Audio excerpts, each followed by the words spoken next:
말씀의 제목은 구원이 이방인에게로 구원이 이방인에게로 나감입니다. 그러니까 이스라엘이 넘어짐으로 인해서 구원이 이방인에게로 나아가게 됐다. 복음이 이방인에게 선포되게 되었다. 그 말씀을 하고 있는 겁니다. 그러니까 이스라엘의 그 불순종으로 말미암아 이제 구원이 이방인들에게로 나갔다고 사도 바울이 또한 증거하고 있습니다. 먼저 6절 말씀해 보시면 만일 은혜로 된 것이면 행위로 말미암지 않음이니 그렇지 않으면 은혜가 은혜되지 못하느니라. 어제 그 남은 자에 대해서 말씀을 증거할 때 이 6절은 그 은혜로 된 것이 이 남은 자는 은혜로 된 거다. 하나님의 택하심으로 된 것이라고 말씀하고 있습니다.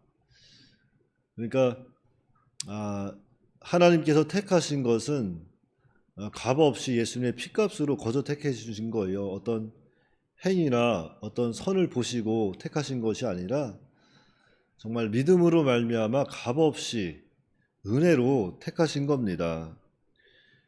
그 은혜로 택하신 것에 대해서 어떤 행위가 들어갔다면 그것은 은혜가 아니라는 거죠. 그래서 우리가 이 말씀을 통해서 좀 생각해 봐야 할 것은 정말 우리가 택함 받아서 믿음을 지키고 하나님의 말씀을 행하고 또 하나님의 자녀로 살아갈 수 있다는 것은 전부 다 하나님의 은혜입니다. 하나님의 은혜. 다 예수님의 공로로 된 거예요. 우리의 공로는 조금도 들어가 있지 않습니다. 그래서 우리는 하나님께 감사해야 되고 예수님께 감사해야 합니다. 예수님이 하나님의 의를 온전히 이루었기 때문에 그 예수님의 의를 우리는 믿음으로 받아서 의로운 자가 되었고 택하심을 받고 하나님의 자녀가 된 거예요. 예수님의 공로가 없으면 우리는 아무것도 아닙니다. 그래서 우리는 예수님만 자랑해야 되고 하나님만 자랑해야 되고 하나님께 영광을 돌려야 마땅합니다. 7절입니다. 그런즉 어떠하냐?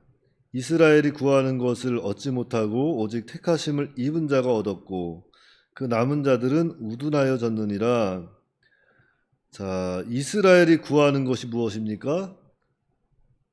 구원이죠. 구원. 예수님, 메시아, 예수 그리스도를 믿음으로 말미암아 구원받는 건데 그들이 예수님을 거부하고 불순종하고 영접하지 아니함으로 그들이 구하는 것을 얻지 못했다는 거예요. 그러나 전부 다가 얻지 못한 것은 아니고 오직 택함 받은 자는 남은 자가 되었고 택함 받은 자가 되었고 예수 그리스도를 믿음으로 말미암아 구원받게 된 겁니다. 그러나 남은 자들, 이스라엘 중에서도 택함을 받고 남은 자들, 택함 받지 못한 자들을 이야기하는 거잖아요. 그들은 구원을 얻지 못한 거예요.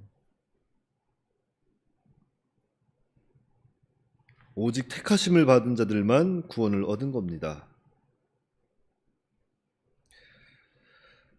그래서 이 이스라엘 백성들은 구원을 받을 때 행위로 말미암아 구원을 받고자 했어요. 무엇인가 자신이 하나님의 말씀을 순종해서 그 말씀을 잘 지켜서 구원을 받고자 했지만 하나님께 의롭다 칭함을 받고자 했지만 그건 다 헛된 겁니다. 정말 우리가 우리의 죄를 위해서 우리의 죄를 짊어지시고 십자가에 죽으시고 부활하신 그 예수님을 믿는 것만이 하나님 앞에 의롭다 칭함을 받을 수 있는 것이고 하나님 앞에 나아갈 수 있는 것이고 구원을 받을 수 있는 거예요. 행위로는 하나님 앞에 의롭다 칭함 받을 수 없고 구원을 받을 수 없습니다. 8절 말씀입니다.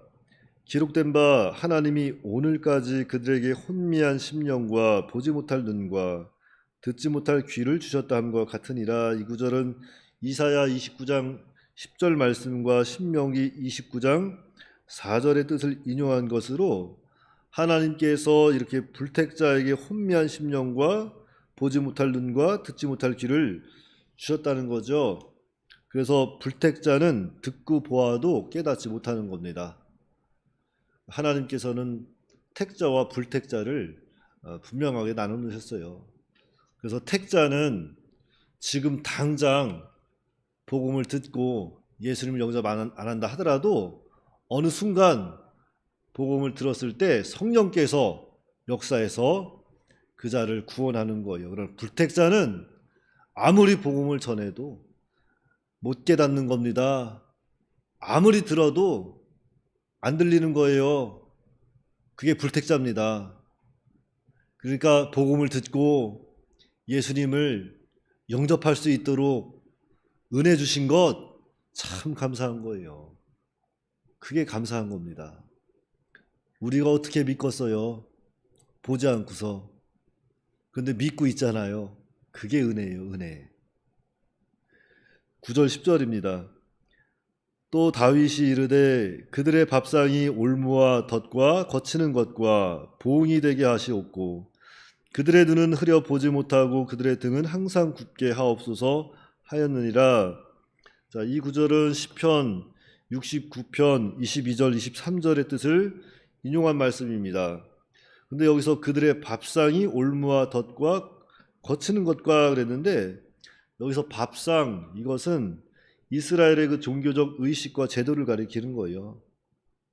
그러니까 이스라엘이 종교적 제도와 의식으로 인해서 눈이 흐려져 예수님을 믿지 못하게 되었고 그 종교적 의식과 제도는 그들에게 올무와 덫이 되었던 겁니다.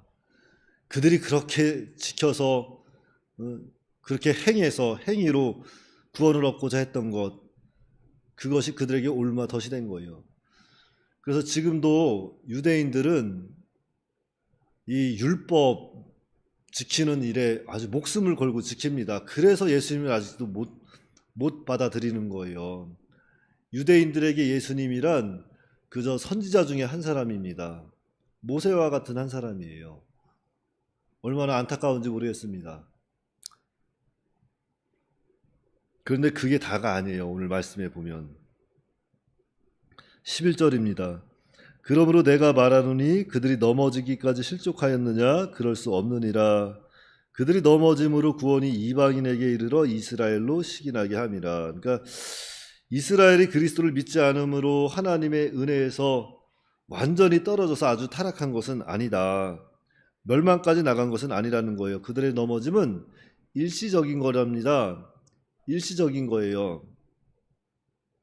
그래서 그 이스라엘의 넘어짐으로 인해서 이방인에게 이렇게 또 복음이 선포됐는데, 자, 그것은 또 하나님의 계획이고 섭리라는 겁니다. 자, 어떤 계획이고 섭리냐? 자, 하나님께서는 창세전에 이스라엘 백성들을 택해서 하나님의 선민을 삼아 놓으셨어요. 그래서 애굽으로부터 종살이하던 그들을 다 이끌어내서 그들에게 율법을 주시고 그들을 이끌어 가십니다.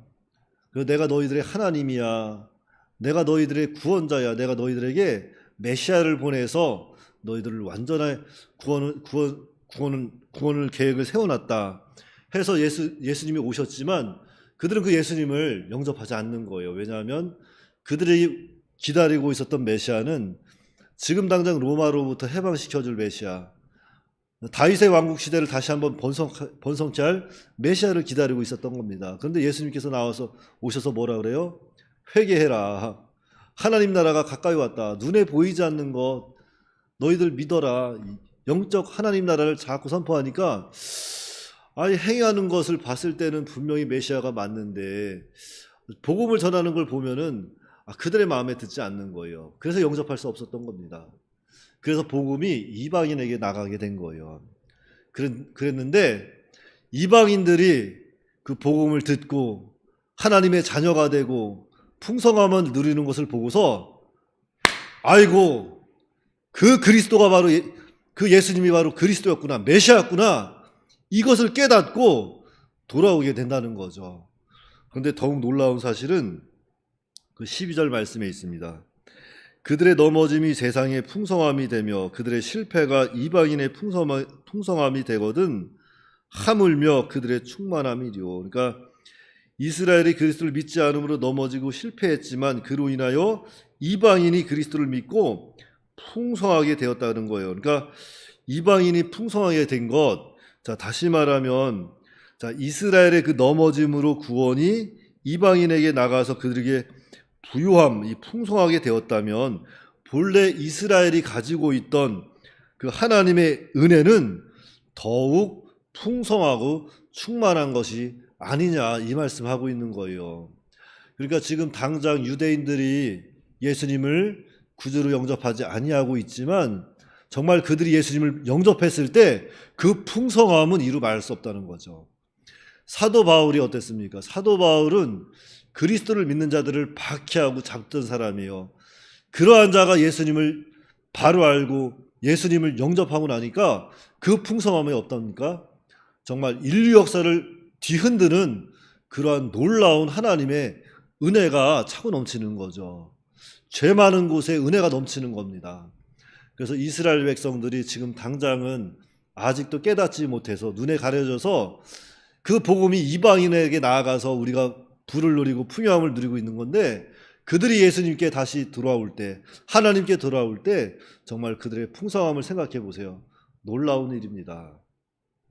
그래서 오늘 이 시간 우리가 좀 생각해 봐야 될 것은 지금 당장 복음을 듣고 믿지 않는 사람들이 많이 있어요. 그래도 우리는 복음을 전해야 한다는 거죠. 그 가운데 바울 같은 사람이 있고 다윗 같은 사람이 있는 겁니다. 그렇기 때문에 우리는 복음을 전해야 돼요. 정말 어떠한 사람이 정말 하나님께서 받은 백성인지 우리는 알 수 없습니다. 그러나 눈에 보이는 것이 전부가 아니고 하나님께서 때가 되면 복음을 통해서 그 미련한 자들을 건져내신다는 것, 택함 받은 자를 반드시 건져내서 구원하신다는 것을 믿으시고 복음을 전해야 돼요. 그런데 그 가운데는 정말 하나님께서 풍성하게 사용하는 그러한 자들도 있다는 것을 깨닫고 우리는 지금 당장 우리를 구원해 주신 하나님께 감사하고 우리는 그 감사함으로 은혜 앞에 나아가며 또한 은혜의 복음을 선포해서 아직 깨닫지 못한 백성들이 깨닫고 돌아올 수 있도록 우리가 하나님 사역에 좀 더 적극적으로 참여해서 하나님께 영광을 돌리고 많은 사람에게 또한 참 유익을 주는 그런 믿음의 삶을 살아가야 되겠습니다. 기도하겠습니다. 거룩하시고 자비로우신 아버지 하나님, 은혜를 감사합니다. 하나님께서 저희들을 특별히 사랑하여 줘서 믿음을 선물로 주시고 하나님께서 또한 하나님의 자녀로 삼아주신 은혜를 감사를 드립니다. 참으로 이스라엘 백성들이 넘어짐으로 말미암아 복음이 이방에 선포되고 참 오늘날 많은 이방인들이 예수를 믿고 구원을 받게 하신 은혜를 참으로 감사를 드립니다. 그 구원받은 은혜 참 하나님의 은혜인 줄 알고 우리가 자랑하지 않도록 도와주시옵시고 항상 하나님만 생각하고 예수님만 자랑할 수 있는 우리가 되게 하여 주시옵시고 또한 우리가 나중에 받은 이 복음이지만 먼저 복음을 받았지만 아직 믿지 않는 유대인들과 또한 유대인들과 같은 의식에 매여서 아직 깨닫지 못하는 자들에게 복음을 전해서 예수님의 은혜가 그들에게도 임할 수 있도록 하나님께서 역사하여 주시옵소서.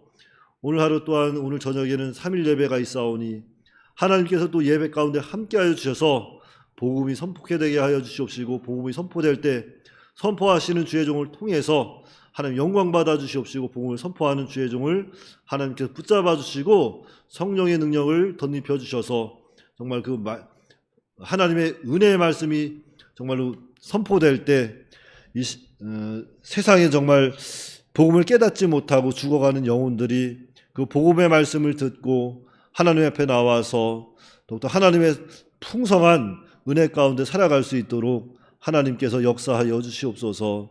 여러 가지 어려움 당한 성도들, 고난 중에 있는 성도들, 질병 가운데 있는 성도들 하나님께서 오늘도 붙잡아 주시고 다 불쌍히 여겨 주셔서 긍휼을 베풀어 주시고 다 고쳐주시고 치료하여 주시옵기를 간절히 바라옵고 원하오며 예수님의 이름으로 기도하옵나이다.